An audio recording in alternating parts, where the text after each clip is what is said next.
تاني من إنشاء دعاية وإعلانات.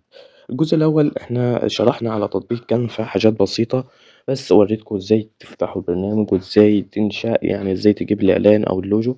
النهاردة شرح كامل لتطبيق كانفا، ولو فاض وقت بإذن الله هنستخدم بيكس آرت. تمام. الجزء التالت هو إزاي تشتغل في شركات دعاية وإعلانات أم مواقع كبيرة أم تشتغل لنفسك. الجزء التالت ده الناس كلها مستنية، بس احتمال أنزل الجزء التالت إزاي تشتغل. أما الجزء التالت تكملة على الجزء التاني اللي هو إنشاء، عشان أنت لازم قبل ما تشتغل لازم تصمم حلو، ولازم تعمل حاجات حلوة. ليه لأ؟ عشان تشتغل بسرعة ويقبلوك. تمام. ولازم تصمم حاجات كتير. الجزء الأول الناس بعتت لي الحاجات اللي هي بعتها حلوة جدا جدا، وبس محتاجة شوية تظبيطات. كان أفضل في ناس كتيرة بعتت لي، لكن أفضل حد بعت لي وأفضل إعلان بعت لي هو ده. تمام. عشية أفضل إعلان اتبعت لي هو ده. إعلان حلو جدًا، بس لسه عايز شوية تضبيطات وهاقول لك عليهم في الفيديو ده. تمام.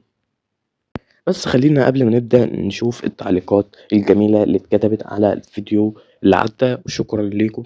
عاش يا صاحبي وكمّل، ما تخلّيش حاجة توقّفك حبيبي يا غالي. إن شاء الله ما فيش حاجة توقّفني، وإن شاء الله نخلّي الناس تحقق جميع الفلوس وجميع الأحلام، ونعمل كل حاجة في التكنولوجيا والمعلومات. شكرًا ليك، استفدت من شرحك وقناتي لا غنى عنها. تمام. قناة السوفت عربي. تمام. بينزّل لو حد معاه كمبيوتر بينزّل حاجات خاصة بالكمبيوتر وتعليم على الكيبورد والحاجات دي. لو حد معاه كمبيوتر وعايز يتعلم حاجات فيه يدخل على القناة بتاعته، هو كلمني soft Arabs. تمام. الناس اللي طلبت مني أعمل لها اللوجو في الفيديو ده اللي هنشرح عليه، واحد قال لي اللوجو مجاني صح؟ قلت له اه. تمام. عايز لوجو خاص بشركة ملابس، وعلى اللوجو اسمي عبد الرحمن بس بالإنجليزي.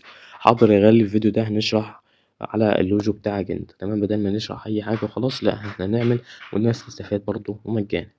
تاني واحد كلمني السلام عليكم، عاوز أعمل لوجو لقناة، لو ممكن تعملهولي. حاضر. ابعت اسم القناة واللي هتحطه. عاوز أحط حرفين يعملوا شكل لوجو بجانب اسم القناة السوفت بس اللي تويني بنتكلم عنها. حاضر يا غالي. هنشرح برضو على اللوجو ده. لازم تعرف إن في الفيديو ده هنشرح على لوجو، ونشرح على إعلان، ونشرح على دعوة، ونشرح على صورة مصغرة. 4 حاجات، وإن شاء الله الوقت يكفي ونشرح ال4 حاجات. يلا بينا.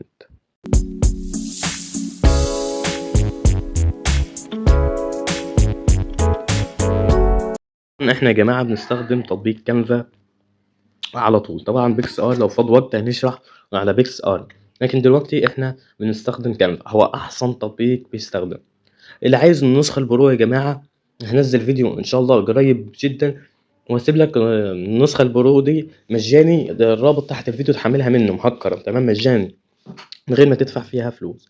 دي يا جماعة الصورة اللي انا كنت بعملها، الصورة المصغرة في اول الفيديو انا كنت بعملها على تطبيق كانفا طبعا اللي انا مستخدمه. هفتح تطبيق كانفا من جديد. اول ما تفتحه انت معاك اسمع الجزء الاول يا جماعه، عشان احنا مش هنشرح اللي قلناه في الجزء الاول. بيجيب لك تصميمك الاخير اللي هو احنا اخر حاجه عملناها. تعالى كده مثلا، واحد كده اللي طلب مني واعلان او لوجو لشركه ملابس. هو طلب لوجو. طبعا الفرق ما بين اللوجو والاعلان، اللوجو بتبقى حاجه صغيره، اللوجو بتبقى حاجه صغيره بتبقى حرف بتاع. اما الاعلان ده بيبقى كبير وفيه حاجات كتيره، ازياء عصريه، ماشي، او هدايا ده كله ده اعلان. تمام. اما ده اللوجو. تمام. انت هنا تبحث على لوجو ملابس، انت شركه ملابس زي ما انا باحث كده. بس انا جبته وجهزته، فهضغط ادخل عليه على طول. اول ما انت تدخل عليه هيظهر قدامك الصفحه اللي انت شايفها دي. تمام. التطبيق ما تخافش، التطبيق سهل جدا جدا. الجزء الثالث زي ما قلنا نتعلم ازاي نشتغل. بس ما تنساش تشترك في القناه عشان تشوف الجزء الثالث. هنا بقول تاني يا جماعه، اللي ما سمعش الجزء الاول يروح يسمع الجزء الاول، لاني مش هشرح الحاجات اللي قلتها. طبعا احنا اتعلمنا الجزء الاول ازاي نضيف صوره، وازاي نقصها، وازاي نعدل عليها. اتعلمنا الجزء الاول ازاي نضيف نص جديد. اتعلمنا الجزء الاول ازاي نضيف عناصر. فاحنا النهارده هنبدا نصمم على طول. انت مثلا واحد بعت لك، عميل بعت لك وبيقول لك اعمل لي اعلان لشركة ملابس زي ده. طبعا ده مش افضل حاجة يا جماعة، لكن احنا نستخدمه ولنكن عشان انت لسه بادئ، فانت تستخدم الحاجات البسيطة اللي ما تعجدكش وانت بتعمل الاعلانات في البداية. تمام. او اللوجو. هنا مثلا هو طلب مني اسم عبد الرحمن. تمام يا جماعة، أنا كتبت عبد الرحمن. تمام. بعد ما كتبت عبد الرحمن ظهر بالشكل ده. هنا الحروف كلها كابيتال.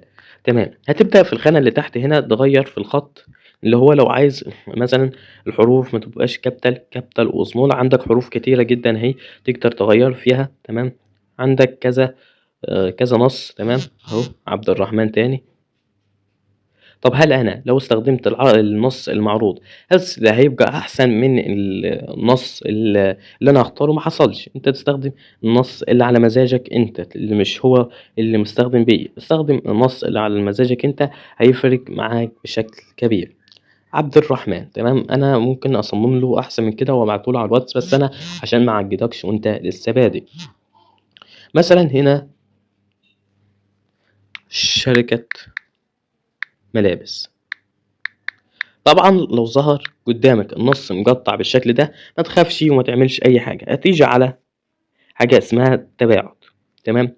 هتخلي التباعد هنا 520 تباعد بين الحروف. مالناش دعوه بين الاسطر ده، انت لو كاتب اسطر كتير هتخلي تباعد بين الحروف. هتفضل تصغر تصغر، بص لحد ما تلاقيهم لازقين في بعض. لو انجليزي تقدر تعمل فيه، لكن احنا مثلا هنكفي ليه كده. هتيجي ما هنيجي على اسم عبد الرحمن، وهاجي بس اوريكم حاجه. لو جيت على التباعد هيعمل بالشكل ده ويتباعد الحروف، لكن انا هخليها زي ما هي بس عشان انا اوريكم. شركة ملابس انت شايفها كده صغيرة، انت رايك شايفها صغيرة وبتاع، وعايز يعني تخليها حاجة حلوة. ممكن نغير اللون، اهو ممكن نغير اللون لأي لون يعجبك، ولن يكن انا هختار الازرق. تمام. بعد كده اللي هتجيب حاجة اسمها التنسيق. هتخليها حرف البي الكبير عشان تبقى كده. شوف كده فرق. لو خليتها حرف الاي المال هتبقى مايلة شوية، لكن احنا مش هنخليها كده. تمام. دي لو عايز تعكسها. بعد كده شركة ملابس انت هتحطها تحت ولا فوق؟ طبعا اكيد هتحطها فوق. تمام. على حسب رأي العميل، يعني هو ما جاليش حطها فوق ولا تحت، بس انا هحطها له يعني كنظر انا. بس رأي العميل هو انت ما تعملش بنفسك انت استخدم او قول رأي العميل. هل هتبقى كده احسن؟ هل هتبقى كده؟ انت هتحتار. فانت خد رأي العميل. هل تبقى كده احسن؟ هل هتبقى كده احسن ولا هتبقى ايه؟ انت معرفش هتبقى ازاي. انا من رأيي انا هحذف النص ده خالص، وهاجي اضيف نص حلو. عشان ايه؟ يبقى كده ليها منظر او ليها حاجة، او اللي تبقى حاجة حلوة يعني، او حاجة نظيفة. النص هيبدأ يحمل معايا النصوص. انا النت يعني لما في الشبكة ضعيفة عندي شوية، هتلاقي نصوص مجانية وبرو زي ما قلت. نسخة البرو في فيديو تاني هسيبها لك. انا ولن يكن استخدم النص اللي فيه على الذهب ده، لون الذهب ونص حلو يعني. هبتدي امسح اللي مكتوب واكتب شركة ملابس. همسح علامة التعجب المكتوبة دي. شركة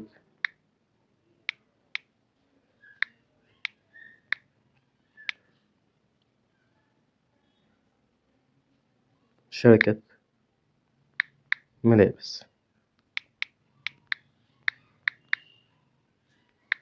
تمام. شوف في نص الفرق، يعني انت ما تستخدمش النص المكتوب. شركة ملابس عبد الرحمن. تمام. وده اللوجو بتاعه هو. هتيجوا بقى يا اخواتي هنحسن من جودة اللوجو. هنا سيبك من كل ده. هتيجي على حاجة اسمها تصميم جغرافيك، يعني التصميم اللي انت مستخدمه في اللوجو. هنا هتلاقي حاجات كتيرة، ازياء بتاع. هنا هتلاقي حاجات كتيرة جدا انت ممكن تستخدمها.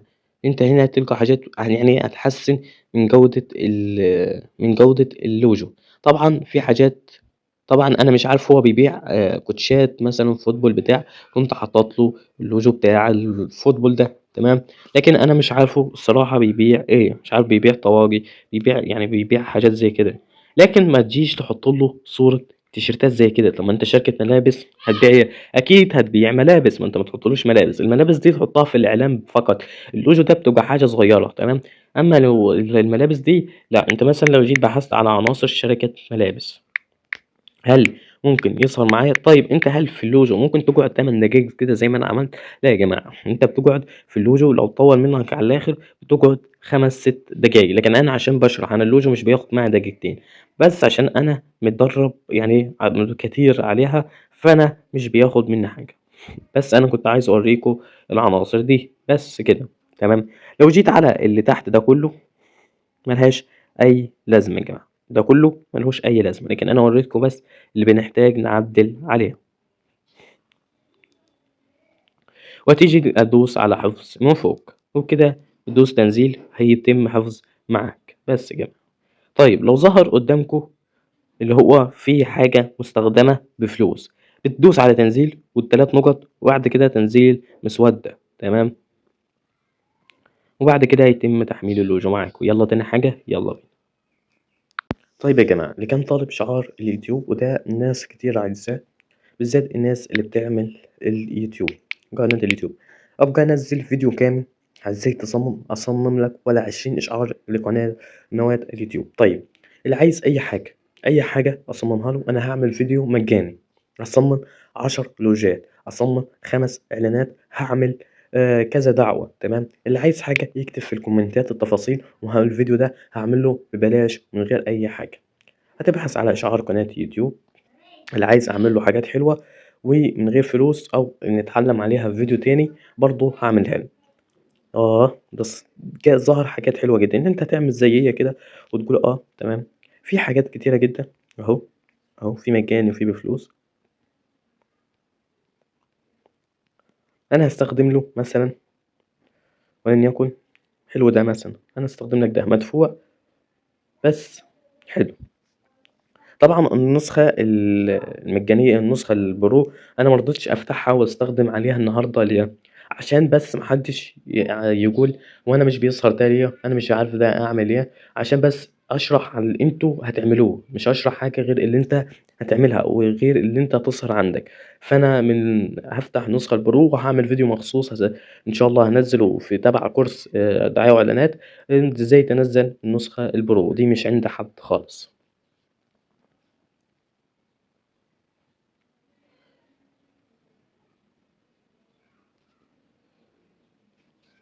تعالَ كده مكان الكلام ده وتكتب قناة. تمام. نيجي نكبر النص ونحطه فوق، فأنت تعدل على مزاجك زي ما اتعلمنا التباعد. هنعمل إعلان دلوقتي بعد اللوجو ده. طبعا علامة كانفا اللي تحت دي مش بتظهر غير في المجاني بس، غير المدفوع بس، أنا آسف. لو أنت مستخدم النسخة البرو مش هتظهر علامة كانفا معاك. السوفت عرب بس هي اسم قناة وكده. أنا همسح العربس وأخليها السوفت، ومكان الكلمة التانية دي أخليها عربس. أنا واخدها. لو عايز تغير النص دي حاجة تخصك أنت براحتك، لون النص أي حاجة. السوفت عربس. اللي عايز أي حاجة أنا هعمل فيديو مخصوص يا جماعة لإخواتي المشتركين في القناة. طبعا في الفيديو التالت ازاي تشتغل ده مهم جدا.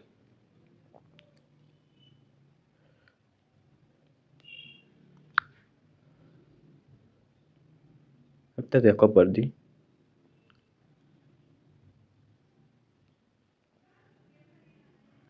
ودي هتاخدها على شمالك شوية، ودي هتخليها تحتيها برضو بس على يمينك شوية، أو على يمينك وشمالك، تبقى يعني دي منظر أحسن. تمام. بس كده.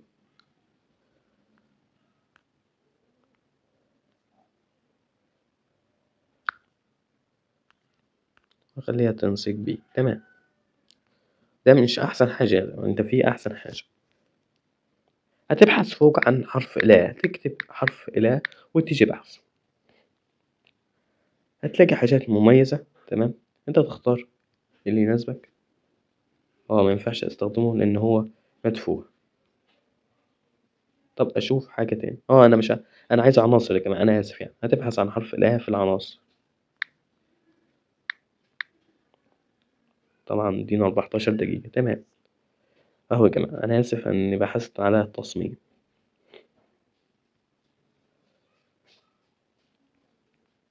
ده كله بيعرضه لك يا جماعة، ده كله حروف. أنت هتتزاول وهتختار إيه وما اختارش إيه.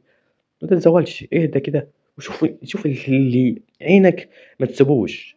فاهم؟ شوف اللي عينك تيجي عليه ما تطلعش، اللي عينك ما تسيبوش. أنا الصراحة عايز دي. سيبك من كلمة قناة دي واجي حاطط دي، أو مش هتنفع لأنها حمرا واللون أحمر اللي احنا مستخدمينه.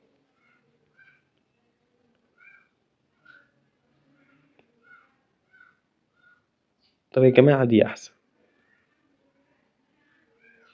أو دي برضو مش هتنفع، هنستخدم دي. تمام. أنا استخدمت البرو، هنستخدم دي ونحطها له فوق كده. الإشعار بالجهاز، وهندوس تحميل من فوق، وهندوس تنزيل من تحت، وهندوس تنزيل من هنا، وهنضغط 3 نقط تنزيل مسودة هيتم تنزيل معاك. نيجي بقى لتصميم إعلان. نيجي بقى للإعلان يا جماعة، في ملحوظة بس. أنت أول ما تصمم إعلان 2 لوجو 2 3 4، والله هتتمكن، مش هياخد منك دقيقتين وهتتمكن. بعد كده هتشتغل، هتجيب لابتوب وهتتمكن وهتبقى أحسن وهتبقى أفضل وهتوصل لأعلى درجات. بس ما تنساش تدعمني وما تنساش تشترك في القناة وتحط اللايك. اللي عايز أي حاجة اكتب لي في الكومنتات عشان تفعلوا على الفيديو ده عشان أنزل الجزء التالت، هو أهم جزء، إزاي تشتغل في أسرع وقت. تمام. أنت هتبحث على إعلان. تمام. أنت هتبحث على إعلان، ولن يكن أنا عايز أعمل إعلان مثلا لأي حاجة، مثلا إعلانات، مثلا أي إعلان. مثلا أنت تشوف الإعلان اللي أنت عايزه، مثلا واحد قال لك اعمل لي إعلان مدرس مثلا، تبحث إعلان للتدريس، ما تبحث إعلان لمدرس، لا. تمام. ابحث إعلان لحد طالب. شوف هنا حاجات كتيرة جدا. تمام. ظهر حاجات كتيرة جدا. شوف الحاجة اللي تناسبك أنت، شوف الحاجة اللي أنت عايزها، شوف الحاجة. أنا ولن يكن هعمل الإعلان ده.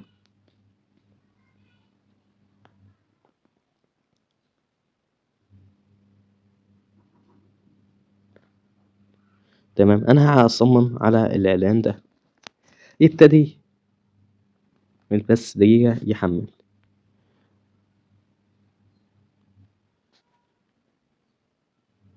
الله أنا جوعت. بص كده، هتيجي هنا نايل مثلا، ولن يكن مطعم بعت لك وقال لك اعمل لنا إعلان. اسم المطعم مثلا، اسم المطعم عالم التكنولوجيا. هتقول لي فيه مطعم اسمه عالم التكنولوجيا؟ يا عم انا بس بديك على سبيل المثال. هنا تكتب له الوصف مثلا المطعم، افضل مطعم على الاطلاق مثلا بالانجليزي او بالعربي، وتكتب اسم مطعم تاني وتحط لوجو المطعم هنا فوق.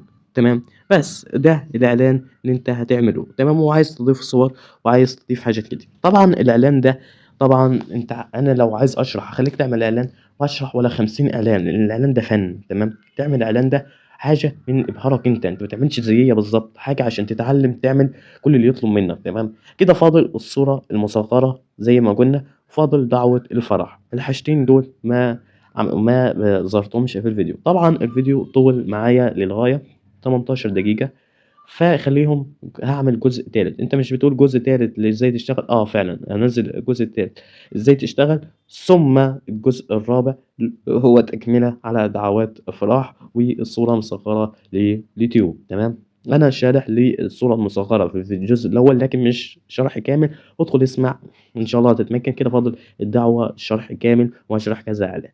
اما اللي عايز اي حاجة يكتب التفاصيل في الكومنتات، يكتب إن اسم قناته وانا هعمل له اشعار ليها. يكتب اي حاجة. ما تنسوش كومنت حلو كده عشان نسارع في الجزء الثالث وازاي تشتغل. ما تنسوش تحطوا لايك. اخواتي السلام عليكم.